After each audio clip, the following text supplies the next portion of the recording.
আসসালামু আলাইকুম সবাইকে। আশা করছি আপনারা সবাই ভালো আছেন। আলহামদুলিল্লাহ আমিও ভালো আছি। অনেকদিন পরে আবার চলে আসলাম আরেকটা ব্লগ নিয়ে। অনেকদিন পরে আসার কারণ হলো যে আমার বাসায় কিছু কাজ হচ্ছিল and at the same time আমি একটু সিক ছিলাম। দ্যাটস ওয়াই আমার আসলে অনেকদিন পরে ব্লগ নিয়ে আসা। তো কথা না বাড়িয়ে চলে যাচ্ছি আজকের ব্লগে। আজকের ব্লগটি আমি শুরু করেছি ইভিনিং থেকে। তো আমি ইভিনিং বলতে ইভিনিং স্ন্যাক্সের পরে থেকে স্টার্ট করেছি অ্যাকচুয়ালি। এনিওয়ে আমি এখানে একটু ঘি বানাচ্ছি অ্যাকচুয়ালি। প্রথমে কিচেনে এসে মনে হলো যে বেশ কিছু বাটার আমি পারচেস করে রেখেছিলাম। তো বাটার দিয়ে ভাবলাম যে ঘি বানিয়ে ফেলি, তাহলে হোমমেড ঘি খাওয়া যাবে। এটা খুবই ইজি। আই হোপ আপনারা অনেকেই জানেন। আমি মাঝে মাঝে এভাবে বানাই আমার বাচ্চাদের জন্য নিজেই ঘি।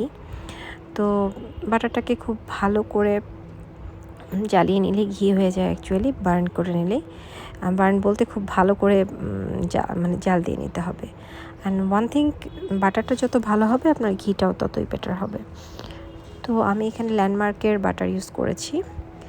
আর চুলায় বাটারটা হতে হতে ভাবলাম বাটার দিয়ে যেহেতু কাজ করছি, অ্যাট দ্য সেম টাইমে আমি একটা কুকিজ বানিয়ে নেব আমার বাচ্চাদের জন্য। আমার কাছে আসলে বেশ অনেকটাই বাটার ছিল, তো ভাবলাম কাজে লাগিয়ে ফেলি। তো প্রায় এখানে 40 গ্রামসের মতো বাটার ছিল, মানে একটা যে বারের মতো থাকে ওটা থেকে একটু কম। আর এর মধ্যে আমি 1 কাপ চিনি অ্যাড করেছি, প্লাস এর মধ্যে আমি একটা ডিম অ্যাড করে নেব। এগুলোকে খুব ভালো করে মিশিয়ে নিয়ে আফটার দ্যাট আমি এর মধ্যে অল পারপাস ফ্লাওয়ার বা ময়দা যেটা সেটা ইউজ করব। তবে এটাকে খুব ভালো করে মিক্সড করে নিতে হবে যাতে চিনির দানাটা কোনোভাবেই এর মধ্যে আর না থাকে। খুব ভালো করে এগের সাথে এবং বাটারের সাথে মিক্সড হয়ে যায়, সুগারটা যেন একদমই মেল্ট হয়ে যায় এবং এটা বেশ ফোমি টাইপ একটা টেক্সচার হবে, হোয়াইটিশ ক্রিমি টাইপ। মিশাতে এরকম একটা টেক্সচার চলে আসবে। সেই পর্যায়ে আমি ময়দা অ্যাড করে নেব।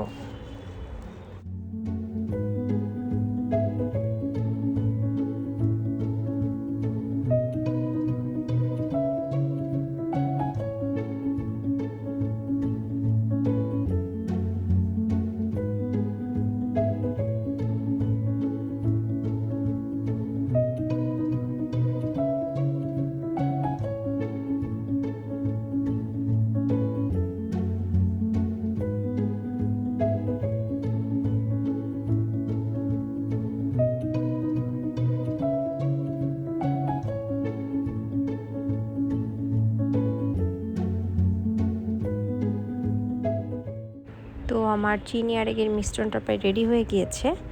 অ্যান্ড চুলায় যে ঘিটা দিয়েছিলাম সেটাও অলমোস্ট হয়ে গিয়েছে। অ্যান্ড অফিস কিনে আমি আসলে রাতে ডিনারের জন্য পিৎজা রেডি করেছি। দেখতে পাচ্ছেন পাশের চুলায় আমি আজকে ওভেনে না চুলাতেই বেক করতে দিয়েছি পিৎজা। তো পিৎজাটা আমি আপনাদের সাথে এর আগেও কয়েকবার শেয়ার করেছি, এই জন্য আজকে আর শেয়ার করতে গেলাম না। তো ঘিটা আমার হয়ে গিয়েছে, এখন আমি এটাকে কিছুক্ষণ ঠান্ডা করে নিব। এরপরে একটা স্ট্রেনার দিয়ে ছেঁকে নিব খুব ভালো করে। আমি অবশ্যই এটাকে 2 বার ছাঁকি, কারণ যাতে কোনো ভিতরে ব্ল্যাক যে ইয়েটা থাকে নিচের দিকে পুড়ে যায় লাম্পসের মতো, সেগুলো যেন ঘির ভিতরে চলে না যায়। তো এটাকে খুব ভালো করে ঠান্ডা করে নেব। আর আজকে আমি যে কুকিজগুলো বানাবো সেগুলো আজকে আমি চুলাতেই বানাবো। তো প্রথমে আমি আসলে কয়েকটা ট্রাই করেছিলাম আপনার কি বলে এটাকে এয়ার ফ্রায়ারে, বাট এয়ার ফ্রায়ারের রেজাল্টটা আমার কাছে অত ভালো আসেনি। আমি অনলাইনে দেখেছিলাম যে এয়ার ফ্রায়ারও করা যায়, তো তারপর আবার আমি চুলায় বেক করতে দিয়েছি। তো আমার কাছে মনে হয়েছে যে চুলায় বেক করাটাই বেটার। তো আমার পিৎজাটা হয়ে গিয়েছে, আমি এখন সার্ভিং বলে ঢেলে নিচ্ছি। এরপরে পিৎজা কাটার দিয়ে কেটে নেব। দেখতেই পাচ্ছেন পিৎজা বরাবরই ভালোই হয় খেতে, আর বাসায় ফ্রেশ বানিয়ে খেলে সেটা তো অবশ্যই ভালো। শীতের দিনে গরম গরম পিৎজা দিয়ে ডিনার করতে আমার তো ভালোই লাগে এবং আমার বাচ্চাদেরও ভালো লাগে। আর আমরা রাতের বেলা আসলে ভাত বা খুব হ্যাভি ডিনার কমই করি এই ধরনের, আমার বাচ্চারাও খুব একটা প্রেফার করে না। তো আমরা পিৎজা খাবো, মানে আমার বাচ্চাদেরকে এখন আমি পিৎজা কেটে দিব, ওরা কিছুক্ষণের মধ্যে ডিনার করে ফেলবে। আর কিছু চিকেন বল বানিয়েছিলাম ওদের জন্য। ওরাই পিৎজা আর চিকেন বলই দিয়ে ডিনার করবে। অ্যান্ড আমি ঘিটাকে ঠান্ডা হলেই একটা জারের ভিতরে ঢেলে নিব। একটা গ্লাস জারে চেষ্টা করব ঢেলে নেওয়ার জন্য, তাহলে অনেক দিন পর্যন্ত ঘিটা ভালো থাকে। তারপরে আমি বিস্কিটগুলোকে বা কুকিজগুলোকে, যেগুলো চকলেট চিপস কুকিজ বানাবো, সেগুলোকে বেক করতে দিব।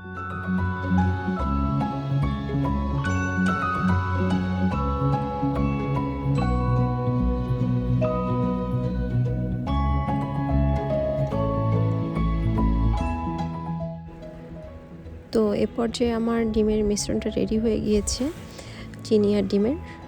তো এটার সাথে আমি প্রায় 1 কাপের মতো ময়দা ইউজ করেছি এবং 1 চা চামচের মতো বেকিং পাউডার ইউজ করেছি আর 1 পিঞ্চ অফ সল্ট ইউজ করেছি। তো করে আমি এগুলোকে খুব ভালো করে মিক্সড করে নেব।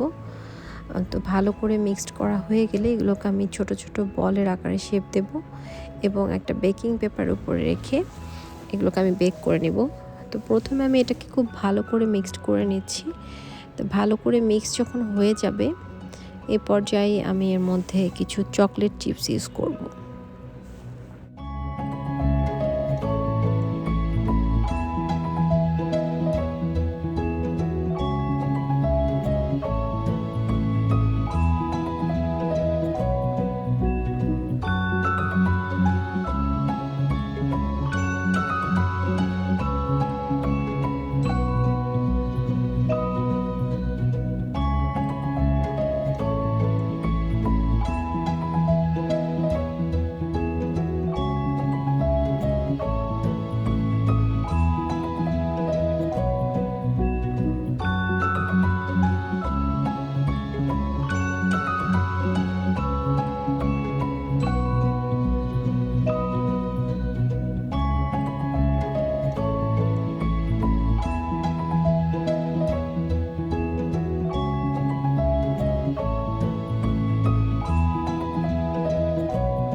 কিছুটা চকলেট চিপস মিশিয়ে নেব।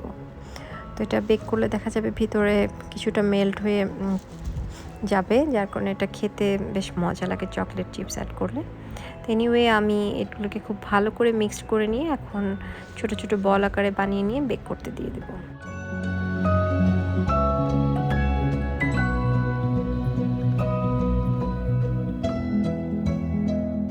মিশ্রণটা যখন আমার খুব ভালোভাবে মিক্সড করা হয়ে গিয়েছে, এ পর্যায়ে আমি কিছু চকলেট চিপস ইউজ করে নিচ্ছি। আমি আগেই বলেছিলাম যে আমি আজকের কুকিজে কিছু চকলেট চিপস ইউজ করব। তো এগুলোকে শেষে দেওয়ার কারণ হলো, না হলে ভেঙে ভেঙে এমনিতেই ছোট ছোট আরও গুঁড়া গুঁড়ো হয়ে যাবে এই জন্য।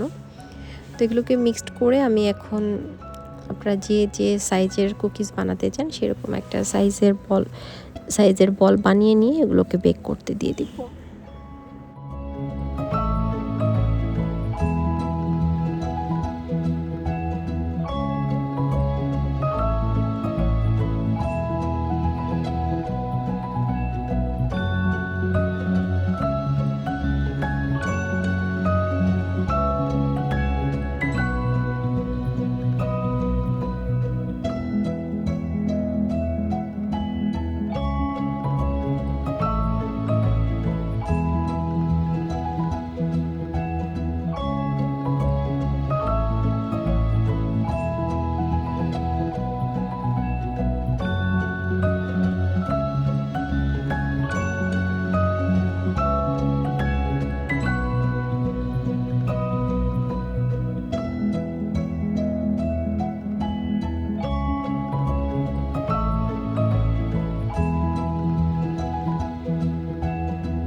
কুকিজগুলো আমার বানিয়ে নেওয়া হয়ে গিয়েছে। এখন আমি কয়েক মিনিট রেস্টে রাখবো একটু সেট হওয়ার জন্য। এরপরে আমি একটা বেকিং শিটে নিয়ে প্রথমে আপনাদেরকে আমি বলেছি আমি প্রথমে ট্রাই করেছিলাম এয়ার ফ্রায়ার বানানোর জন্য।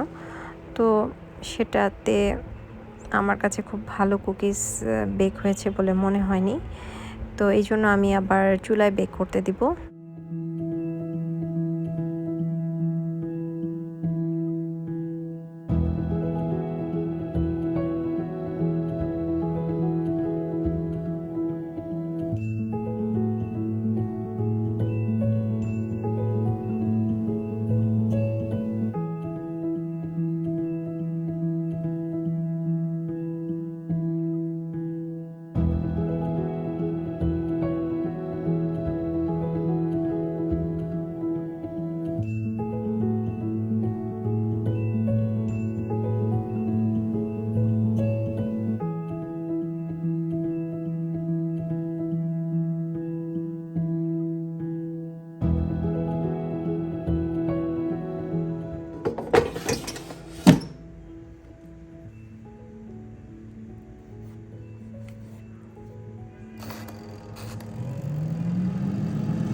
তো আমার কুকিজগুলো বেক করা হয়ে গিয়েছে।